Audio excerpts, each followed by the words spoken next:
या फिर कहीं रुपया पैसा अटक गया हो, नहीं निकल रहा हो, किसी व्यक्ति से कोई काम करवाना है, वो काम नहीं कर रहा, कोई फाइल आगे नहीं बढ़ रही है, कोई कार्य अटक रहा है, तो एक जल के पात्र में जल भरकर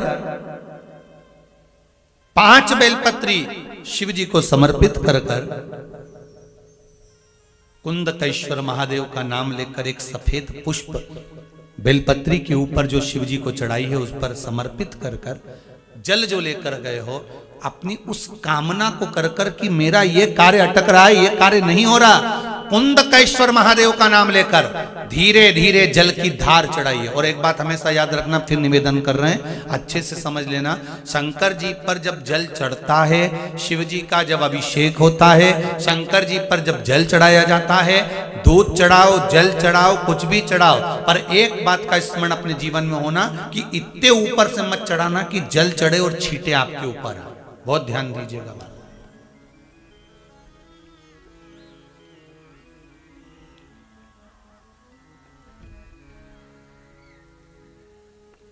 यहां तक वर्णन करा गया है कि शंकर जी का जल चढ़ा हुआ जहां से बहकर जाता है ना, उसको लांगा तक नहीं जाता।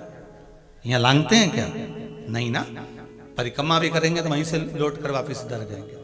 शिव जी का जहां से जल बहकर जा रहा हो, चढ़ा हुआ जल जहां से बहकर जा रहा हो, उसको लांगा तक नहीं जाता। और कई लोग बड़े बड़े आनंद में शंकर जी पे इतनी ऊपर से जल चढ़ाएंगे तो वो छींटे पूरे अपने ऊपर आना चाहिए, शरीर पर आना चाहिए। नहीं नहीं, उसका दोष है महाराज, उसका दोष है।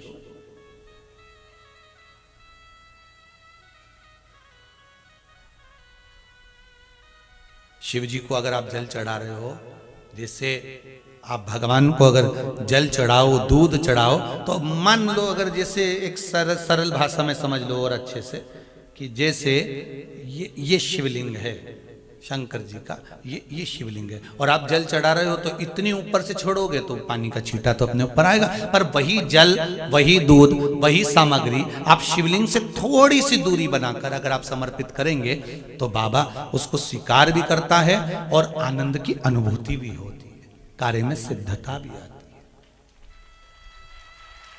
कार्य में उसकी सिद्धता भी होती है। अब तुम तो ऊपर से छोड़ रहे हो जिससे वो पानी तुम्हारे ऊपर ही आए, तो वो एक अलग प्रसंग है, वो एक अलग विषय।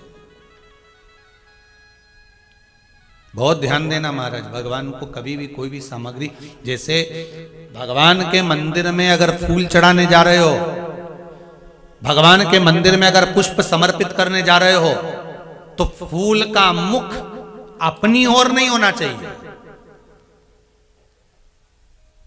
फूल का मुख कहां पर होना चाहिए? जम के बोलो जरा, भगवान की ओर।